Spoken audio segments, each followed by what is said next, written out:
ছোটবেলা থেকে মায়ের যদি এই কথাটা শিখাইতো, খবরদার তোর আব্বা যা কিছু হোক তোর আব্বার সাথে কখনো বেয়াদবি করা যাবে না।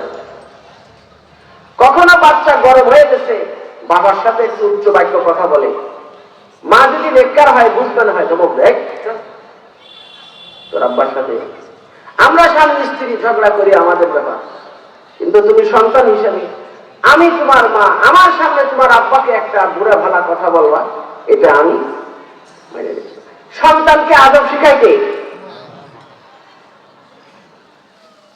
সন্তানকে আদব মাই শিখায়, ছোটবেলার থেকে সব কিছু মাই শিখায়। মা যদি নেককার হয়, দিনদার হয়, সন্তান নেককার হয়, দিনদার হয়। মা যদি সবরকারী হয়, সন্তান সবরকারী হয়। মেয়েরা মার থেকে আদর্শ শেখে। মা তার মেয়ের মা মেয়ের বাবার সঙ্গে কেমন আচরণ করেছে, মেয়ে ওইটা দেখে ছোটবেলার থেকে। আমার আব্বার সঙ্গে আম্মায় কখনো ঝগড়া করে নাই, আব্বায় ধমক দিলে মায় মাথা নিচে করে রাখছে, মেয়েটা তাই শিখবে। আর যদি মায়ের স্বামীর সঙ্গে তর্ক করে, কথার দৃষ্টি কথা বলে, ঝগড়া করে, মেয়েও স্বামীর ঘরে গিয়ে কামিটাই করবে। এজন্য মায়ের সাথে পুরা সংসারের ভালো মন্দ সম্পৃক্ত। আল্লাহর হাবিব এই জন্যই বলেছেন, আদ-দুনিয়া কুল্লুহা মাতা ওয়া খায়রু মাতা'id দুনিয়া আল মারআতুস সালিহা। দুনিয়ার টাকা পয়সার জন্য ব্যস্ত, বাড়ি গাড়ির জন্য ব্যস্ত, আহারে জায়গা জমিনের জন্য ব্যস্ত, ইজ্জত সম্মানের জন্য ব্যস্ত। দোস্ত, সবচাইতে বড় সম্পদ হইল নেককার স্ত্রী। আরে ঘরের মধ্যে মহিলা নেককার, মাগরিবের নামাজের পরে যায় নামাজে বসে আওয়াবিলের 6 রাকাত নামাজ আদায় করে, তসবিহ গাছ হাতে লইয়া মাওলা পাকের জিকির করে, আর চোখের পানিতে মহিলার বুকটা ভেসে যায়। সকালে ঘরের মধ্যে জিকির, বিকালে ঘরের মধ্যে জিকির। মহিলা কোরআন শরীফ খুলে অস্ত্র সিক্ত নয়নে কোরআন শরীফের তেলাওয়াত করে। মেরে দোস্ত, ওই ঘরের উপরে আল্লাহ পাকের খাস রহমত নাজিল হয়। আর যদি বেদুইটা হয়, তাইলে মুসিবতের কোনো শেষ নাই। আপনি যত বড় সম্মানী হন, যত টাকা পয়সার মালিক হন, সারা দেশের মানুষ আপনাকে প্রধানমন্ত্রী বলে, কিন্তু ঘরে গিয়া শান্তি পাইবেন না। কথা ঠিক আছে? এই জন্য আল্লাহর হাবিব বলেছেন, আমি তোমাদের দুনিয়ার ভিতর থেকে নেককার স্ত্রীকে মহব্বত করি। সুবহানাল্লাহ।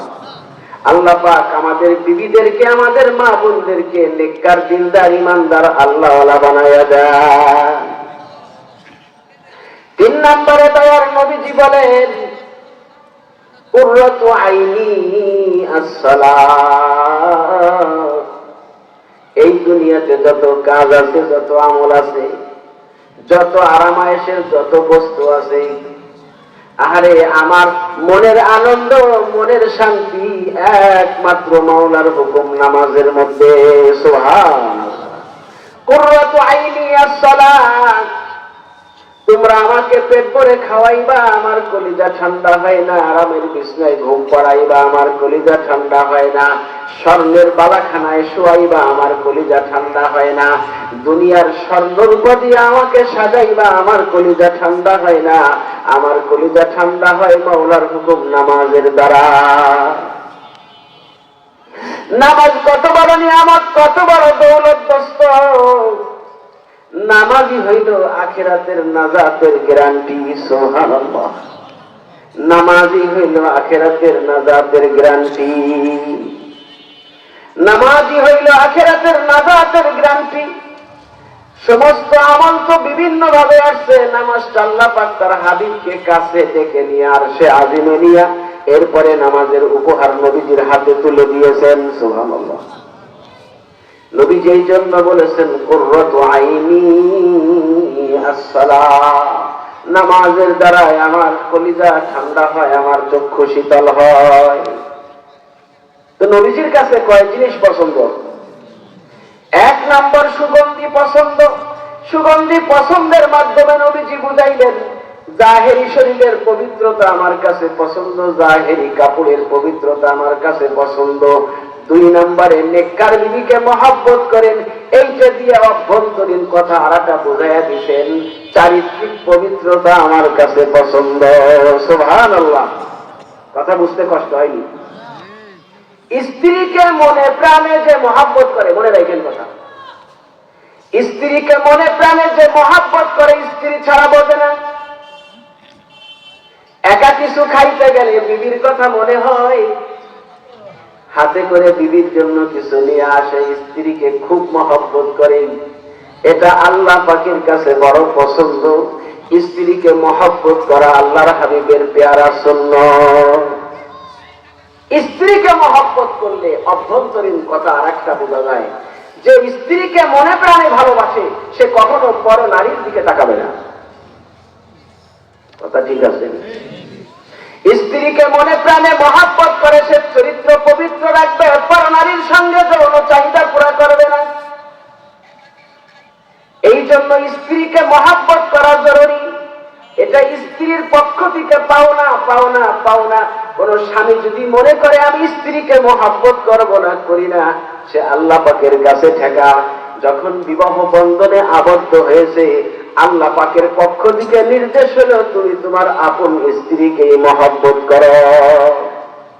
এবং স্ত্রীদের প্রতি নির্দেশ এটাই হয়েছে, যখন স্বামী হিসেবে গ্রহণ করেছো, জগতের সর্বশ্রেষ্ঠ মানুষ সেই, তাকেই তোমাকে মহব্বত করতে হবে।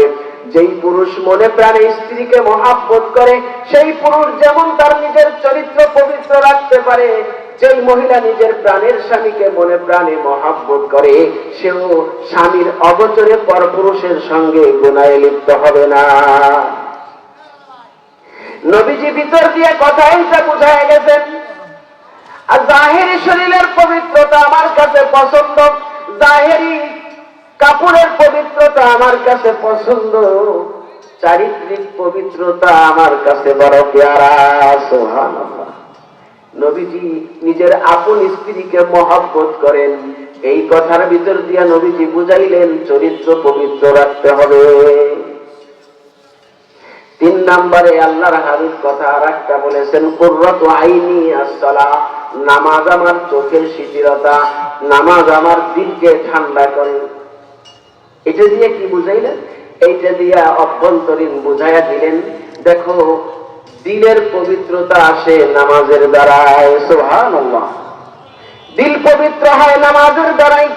যার নামাজ ঠিক আছে তার দিল পবিত্র আছে, যার নামাজ ঠিক নাই তার দিল গান্দা। অনেক লোকে বলে আমি নামাজ পড়ি না হুজুর, কিন্তু আমার দিল ভালো আছে, আমার অন্তর ভালো।